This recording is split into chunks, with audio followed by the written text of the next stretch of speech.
Bonsoir, camarades des peuples d'Afrique, peuple de Côte d'Ivoire, citoyens du monde.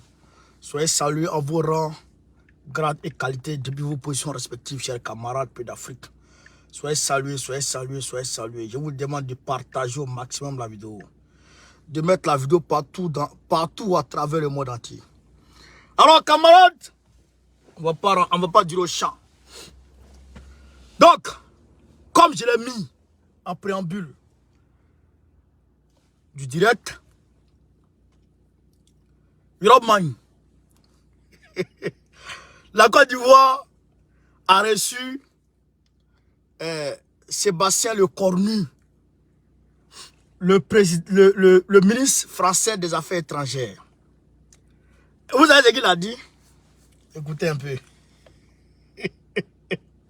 Yeri, c'est le bon. Yeri, bon, mais toi, Yeri. Toi, mais Yeri. Je ne comprends plus rien. On dit coopération. Le ministre français des armées, Sébastien Lecornu, salue la montée en puissance de l'appareil sécuritaire en Côte d'Ivoire. La montée en puissance de l'appareil sécuritaire en Côte d'Ivoire. Montée en puissance de l'armée ivoirienne.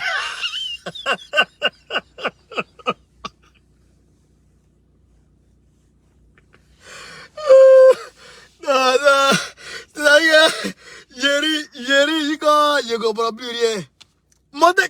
Quelle puissance? Si ils sont montés en puissance, mais ils n'auront pas dit aider le Mali. S'ils sont montés en puissance, ils n'auront pas dit aider le Niger. Le Niger là, c'est leur ami. Peut-être que le Burkina et puis le Mali, il y a discorde, mais le Niger là, c'est votre ami. Draman, toi tu peux dire que Bazou n'est pas ton ami. La dernière fois, Bazoum a perdu près de 70 soldats, plus de 70 soldats. Mais si toi, ton appareil sécuritaire atteint un niveau, je dirais supérieur, mais il va aller aider Bazoum. Tu es assis dans climatisé, habillé là-bas, menteur là. La dernière fois, calibre 12, il y a deux policiers, il y a deux gendarmes des frontières qui sont tombés. Deux gendarmes avec calibre 12. On les a, ceux qui ont tiré sur eux, on ne sait pas où ils sont. C'est dans un Abidjan, monté en puissance. Monter en puissance, mais étonné. Frère, monter en puissance, même étonné. Donc, Patrick Kachi arrive aujourd'hui, est aujourd'hui à Paris. Demain, il va s'entretenir avec Elisabeth Borne. Et leur coopération, je ne joue pas. Hein? Coopération France-Côte d'Ivoire, là. Ils ne jouent pas ça. Hein? Wallah, mon frère. Ils ne jouent pas ça. D'ailleurs, et puis c'est Draman lui-même qui a reçu le ministre. Regarde-moi ça. Regarde-moi ça. Regarde-moi ça. Regardez. Regardez-moi ça. Hein?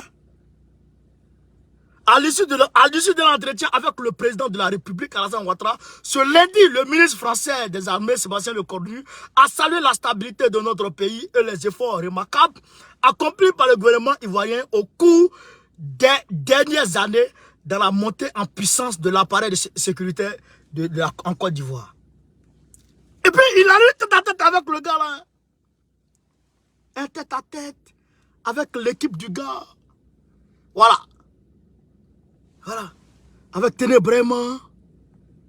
Oui. Et regarde. Regarde-moi ça. Draman. Ouais, vos pays là. Président qui gonfle son épaule parce que ministre des armées d'un autre pays est venu le voir. Il gonfle ses épaules comme ça. C'est quoi ça? Frère, c'est quoi ça? Donc, ils sont allés se voir. Et ils sont prêts. C'est-à-dire à déstabiliser le Mali, le Burkina Faso et la Guinée. Ça, c'est sûr. La force, Sabre qui était au Burkina Faso va venir en Côte d'Ivoire. Et ils viennent en Côte d'Ivoire, ça fait un. Deuxièmement, ils vont s'immobiliser. Vous savez que leur rôle, je vais vous expliquer, leur rôle là, c'est de faire en sorte d'avoir la même mise sur le Mali, le Burkina Faso, le Niger. Voilà. Là, on pense qu'on les a chassés. Mais eux, ils se disent qu'ils ont perdu une bataille, mais ils n'ont pas perdu le combat. Eux, ils se disent qu'ils ont perdu un territoire, mais ils reviennent. Ils doivent revenir. Donc, ils sont en train de travailler à revenir sur le territoire. C'est-à-dire à revenir au Mali et à revenir au Burkina Faso. Vous comprenez? C'est ça qu'ils sont en train de faire. Et ils sont prêts à mobiliser autant d'argent qu'il faut. Ils sont prêts à mobiliser la somme qu'il faut. C'est moi qui vous le dis, chers camarades d'Afrique. En vérité. Donc, ils sont allés se voir, ils ont parlé de ça, ils ont dégagé les perspectives. Maintenant, les perspectives ont été arrêtées, les conditions de travail de Draman, les conditions que Draman a posées pour accepter tout ce que Macron veut. Draman a énuméré ça. Non seulement il a dit ça au ministre Le Cornu, mais il a énuméré ça. Et puis il a mis ça dans une enveloppe. Et puis il a donné ça à Patrick Hachi de venir remettre ça ici à Macron. À travers Elisabeth Borne. Donc Patrick Hachi sera reçu demain par Elisabeth Borne, la première ministre de la France là. C'est elle qui va recevoir demain Patrick Hachi, et Patrick Hachi va lui donner tout ce que Ouattara demande. Donc, parmi ce que Ouattara demande, ce qui est central dans ce que Ouattara demande, c'est quoi? C'est que Macron l'aide à faire son 4e mandat. Macron le soutienne pour qu'il puisse faire son 4e mandat. C'est ça que Draman Ouattara a mis en priorité des priorités. Il veut faire son 4e mandat. Vous comprenez? C'est pourquoi il accepte toutes les caprices de Macron. Tout ce que Macron demande, il accepte. Parce que lui, il veut faire son 4e mandat. Voilà la vérité, camarades d'Afrique. Donc, la seule chose qui reste à Draman aujourd'hui, c'est le soutien de l'Occident. Parce qu'il a perdu le soutien du peuple de Côte d'Ivoire. La seule chose qui lui reste, c'est le soutien de l'Occident. Donc, il s'accroche, il s'y agrippe pour ne pas perdre ce soutien-là.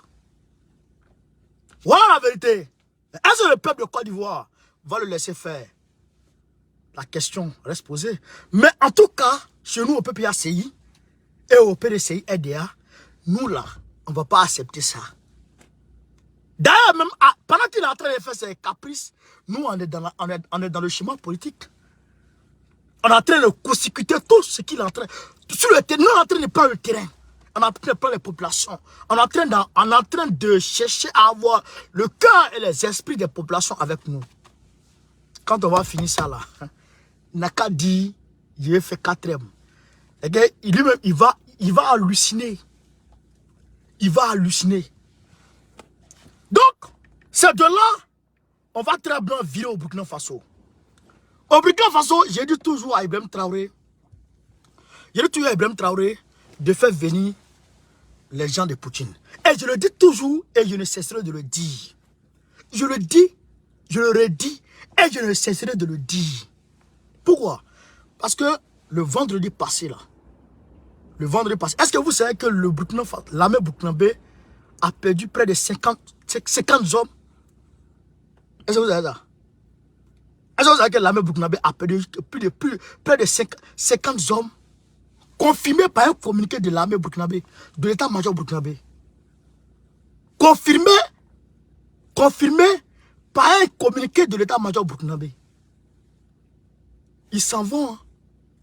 Ils devraient donner le drapeau hier. Et ils ont fait 50 morts. Pourquoi? Qui est terroriste? Qui est terroriste? On sait très bien qui est terroriste. Comme ils s'en vont, ils vont faire ce massacre et faire croire que c'est des terroristes. En réalité, Ce pas des terroristes. En réalité, c'est eux-mêmes les vrais terroristes. Vous comprenez? Donc, il y a des gens à IB de très rapidement faire venir les gens là. Très rapidement faire venir les gens de Poutine. Je le dis et je le redis toujours. S'ils ne sont pas là, effectivement, ce n'est pas bon. C'est pas bon. C'est pas bon du tout, du tout. S'ils ne t'attaquent pas frontalement, ils vont... Qu'est-ce qu'ils vont faire? Ils vont dire que tu as tué comment dirais-je, des populations. Quand l'armée burkinabé tue les terroristes, ils se lèvent pour dire non, l'armée a tué des populations. Mais quand eux-mêmes se transforment en terroristes pour tuer l'armée, hop, là, ça passe crème. Là, il n'y a rien à dire. Vous comprenez? Vous voyez la situation. Voilà la triste réalité. Et c'est pourquoi il faille que les gens là viennent. Il faille qu'ils viennent. Effectivement. Ça, c'est la vérité. Camarades d'Afrique. Camarades d'Afrique. Au Mali. Aujourd'hui là, c'était chaud. Au Mali, aujourd'hui, c'était chaud.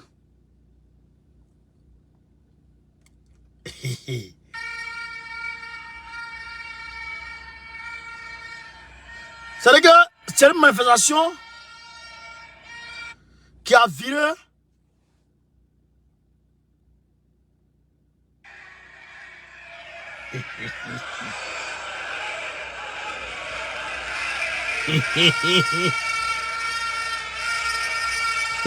voilà, voilà.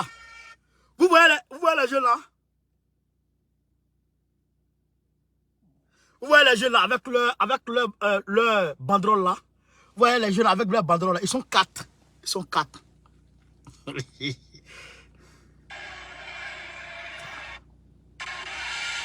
Voilà. Voilà. Voilà. Voilà. Voilà. Gary.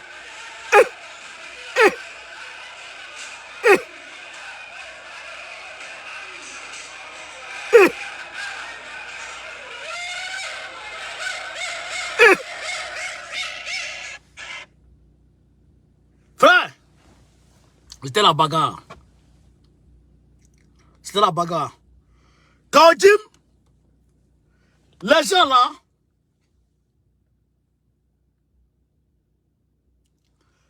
là, disent, oh, c'est gâté. Ils disent, quand on dit, depuis 1991, tu es dans la politique, tu nous emmerdes. Depuis 1991, tu emmerdes le monde, tu es un va-t-en-guerre. Le Mali n'a pas besoin d'un va-t-en-guerre. Donc, ta conférence de presse qui est faite là, nous on n'est pas d'accord. Donc, les gens de Kaoji Mestra, les gens des partis politiques qui étaient là, on tentait de les sortir par la force. Donc, ils se sont lancés les chaises, etc. Donc, c'est parti en couille. Après, je pense qu'ils ont rétabli les choses et puis ils ont parlé, je pense. Après, ils ont fait sortir les 4 gars. Vous comprenez? Donc, ce n'est pas, les gens disent que c'est Assimi Goïta est impliqué. Assimi Goïta n'est ni de près ni de loin impliqué dans cette affaire. C'est des jeunes Maliens qui sont allés perturber cette manifestation. C'est comme ce qui s'est passé ici en 2022 là. Début 2022, quand, comment il s'appelle ce gars-là? Comment il s'appelle ce gars-là? Éric Zemmour faisait sa campagne ici, à Paris, en Ile-de-France ici. Il y a des gens qui sont allés dire non au racisme et il y a eu la bagarre. C'est un peu comme ça. Assimi n'est ni de près, ni de loin associé à cette affaire. Assimi n'est pas dedans. Vous comprenez? Voilà la réalité. Donc, Je vous avais dit que le 20, je ne sais pas si vous vous rappelez, il y a que le 20 des partis politiques au Mali, plus des groupements de la société civile, allaient se coaliser. Je vous ai dit ça. Je vous ai dit ça. Aujourd'hui, c'est le combien? C'est le 20. Donc, c'est cette coalition-là qui allait travailler en phase, qui d'ailleurs, qui est déjà formée. Ils voulaient faire une conférence de presse, c'est tout. Donc, c'est cette coalition-là qui va travailler en phase avec Imam Dicko. Oui, qui va travailler en phase avec Imam Dicko pour essayer d'embêter Assimi Goïta, essayer d'embêter, de harceler Assimi Goïta. C'est ça qui est la vérité. Donc, en 2024, ce sont eux qui sont prévus de faire les mouvements populaires. Comprenez? Ce sont eux qui sont prévus pour faire les mouvements populaires, les marches, les manifestations, etc. pour harceler la transition si jamais il y a élection. Comprenez? Donc, c'est pourquoi on dit Assimi Goïta ne doit pas organiser d'élection tant que les rebelles n'auront pas désarmé et tant qu'il y aura encore terroristes au Mali. C'est ça qui est la vérité. Donc, si Assimi Goïta fait élection, ceux-là, ils vont manifester, ils vont protester les résultats, et etc., jusqu'à ce qu'il y ait, selon eux, ce qui recherche en tout cas, bain de sang, et puis la communauté internationale va se saisir de ça pour trafiquer les gens. Comprenez? Donc, aujourd'hui, le Mali a dit un mot à l'ambassadeur de l'Union africaine, pardon, de l'Union européenne, qui a parlé de conneries aujourd'hui, qui a parlé de n'importe quoi, au niveau, comment on appelle, qui s'adressait mal au Mali. Plateau avec un communiqué du ministère des Affaires étrangères et de la coopération internationale. Ibrahim, bonsoir et c'est à vous. Bonsoir Yaya Alou Traoré, bonsoir mesdames, messieurs. Monsieur Pascal Perenec, chargé d'affaires par intérim de la délégation de l'Union européenne au Mali, a été convoqué au ministère des Affaires étrangères et de la coopération internationale à ce jour, lundi 20 février 2023, où il lui a été signifié les vives protestations du gouvernement de la République du Mali suite aux propos inamicaux, erronés et agressifs tenus par M. Charles Michel, président du Conseil européen. En effet, au cours d'un entretien avec la presse, le président du Conseil européen a accusé les autorités maliennes d'avoir rompu les relations avec les partenaires européens avant d'établir un constat de la situation politique et sécuritaire au Mali. Le ministère des Affaires étrangères et de la coopération internationale regrette profondément ces déclarations tenues par un haut responsable de l'Union européenne, contraires aux règles diplomatiques et aux principes élémentaires de non-ingérence dans les affaires intérieures d'un État souverain. Le ministère souligne en outre que certains partenaires européens ont librement décidé unilatéralement et sans concertation préalable avec le Mali de mettre un terme à leur coopération bilatérale. S'agissant de la situation sécuritaire au Mali évoquée par M. Charles Michel, le ministère des Affaires étrangères et de la coopération internationale rappelle la responsabilité historique de certains États membres de l'Union européenne dans la déstabilisation de la région du Sahel suite à l'intervention unilatérale de l'OTAN en Libye. Les commentaires de M. Michel sont d'autant plus malvenus qu'ils omettent les progrès tangibles réalisés par les forces armées maliennes sur le terrain, grâce notamment à la montée en puissance des forces armées et de sécurité maliennes et à la stratégie de diversification des partenariats décidée par son Excellence, le colonel Assimi Goïta, président de la transition à chef de l'État. Le ministère des Affaires étrangères et de la coopération internationale. Donc, le gars, il a dit que le Mali, il a accusé le Mali d'avoir mis fin au partenariat avec la France, etc. Vous avez vu, non? Donc, le gars de l'Union européenne qui est là-bas, là, c'est lui qui est en train de prendre la défense de la France. Matin bonheur comme ça. Matin bonheur comme ça, c'est lui qui prend la défense de la France. Vous avez vu, non? Mais, il va partir. Il n'a qu'à s'amuser, il va partir. Parce qu'il y a quelqu'un qui est encore dans le viseur de Ablaye Diop. Il va le chasser. Il n'a qu'à s'amuser seulement. Il va le chasser. Donc, camarades, pareil en Centrafrique, les Fatah et les Russes qui sont en Centrafrique sont accusés d'avoir fait des exactions encore. Mais tout ça, c'est quand eux tuent des rebelles ou des terroristes, les gens trouvent que c'est des exactions. Donc, ils n'ont qu'à s'asseoir et puis les terroristes vont les tuer et puis c'est fini. Et ils ne tuent pas. Voilà les trucs comme ça. Voilà les trucs comme ça. Donc, camarades d'Afrique, voilà un peu le direct de ce soir. Je vous dis, Tidjane Thiam a été nommé par l'Union africaine. Il a été nommé par l'Union africaine ambassadeur de Korakwa au niveau du Sahel. Ambassadeur de Korakwa au Sahel. Avec Mamadou Youssoufou, l'ancien président du Niger. Là. Ils sont ensemble. Ouais, non. Il y a des gens, il y a des Ivoiriens, des jeunes qui sont avec Tidjane Thiam. Et ils ne connaissent pas où. Ils ne connaissent pas. Tidjane Thiam les piqué Draman. Même profil. Et c'est le profil idéal des Blancs. Le profil idéal, banquier. Il est banquier. Il a marié femme française. Il travaille dans les institutions françaises et dans les institutions européennes. Il a mis au Bill Gates. Il a mis au comment dirais-je,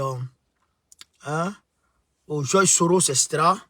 Il a mis aussi aux banquiers, tout ça. Hein? Donc, ça, c'est le profil idéal des Blancs.